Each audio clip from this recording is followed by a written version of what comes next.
Well, good morning, fellow Good morning. Toastmasters.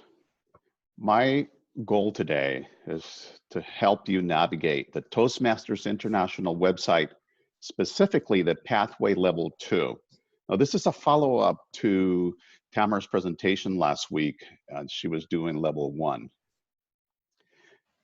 I'm assuming that we have all joined as a Toastmaster member. I know we have, I'm sorry, one honored guest that hasn't. So you would have to join as a member to be able to get access to it and select your pathway, which I have done. So the reference material that you're going to see is in reference to my pathway, which is Presentation Mastery. If you pick a different one, you will see when you open up different web pages that it refers to your pathway.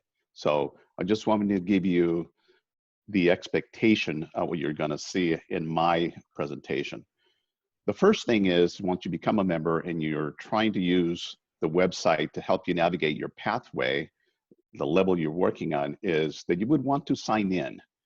And to sign in, you would pick the middle of the page, login access, and you get this web sign-in box where you put in your username, you type in your password, and then you would click login. So that would be the first step. Once you're in the page, the next step to take would be to highlight pathways, and that'll give you access to a sub selection of pages, and you go to Basecamp. Once you get into Basecamp, you'll see that my Presentation Mastery curriculum is highlighted. I would press on that, and it gives you a summary of where you're at. As you can see, I'm 30% done out of the 5 levels. Actually, my second level is pending approval by the VP of Education. 75% done because I've completed 3 out of the 4 tasks. The 4th task is submitting a request for the VP of Education review. And as you can tell, that these level number 2 has 3 presentations. The first one is understanding your communication style. The second one is effective body language. And the third is introduction to Toastmasters mentoring. And the fact that it has a check mark is that I've done that. And the last task, which is the submission of a request to the VP of Education for review and approval of my presentations, is still pending. I'll show you what that looks like in a moment. The second level, the second step, once you're in here and you look at your curriculum, is that it walks you step by step on every one of your presentations. Had a little bit of a problem, sorry. It walks you step by step into your presentation. And when you launch your curriculum, you click into it, and it's going to take you to a web page that has a sub menu, drop-down menu that walks you through everything you need to do for that presentation. And there are 11 subsets of options in the menu. 2 important things here is that you have to do a before and after evaluation. I'm a paper person. I typically print my presentation, and I'll show you where to go in the next slide.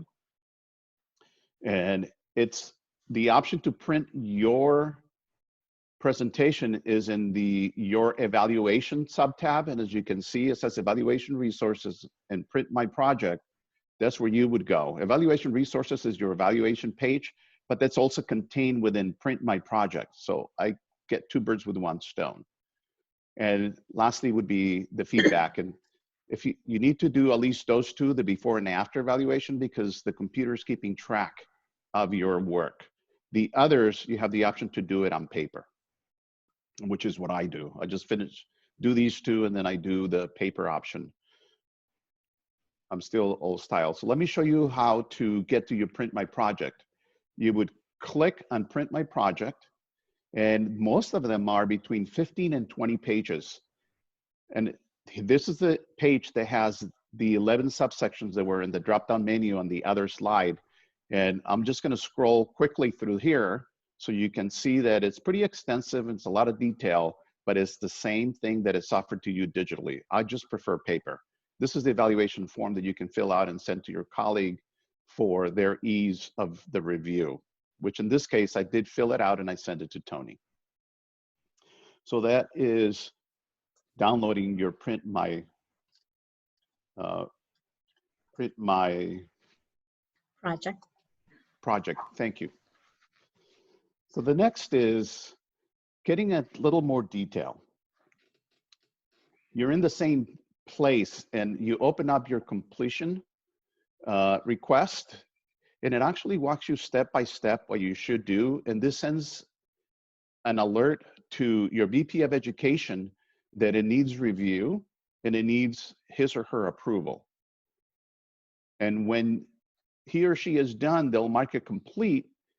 And what you see is your certificate. In this particular case, I'm going to click into options and view training details, which is my favorite page, because when you click in here, you're actually able to see your entire pathway requirements. In my case, there are 5 levels, and as you can see, I'm in level 2, and I'm going to show you what it looks like when you open it up. Pictures may be blocking that. And when you open up the area, it says that it's pending, the status is pending completion and approval, so there's no certificate available. But I did complete level 1. I'm going to go back and show you my completion certificate for level 1, and it looks like that. So you can print your certificate and keep it if you like, or you can just leave it on the website digitally. And this is what level 2 certificates is going to look like. That is my favorite page because it has everything in it and all the options and all the electives. So you can print that, and I have it in one page, and you can quickly reference where you're at. And that's a short and sweet of how to get to level 2. And there's 3 steps. First, you need to log in. Second, you identify where the Pathways tab is. You open the Pathways tabs and you go to Basecamp. And in Basecamp, you can navigate to all these areas that will walk you step by step to finish your required presentations. And ultimately, you need to click on the alert, the request that's going to go to the VP of Education so he or she can review it and approve it. Thank you, Mr. Toastmaster.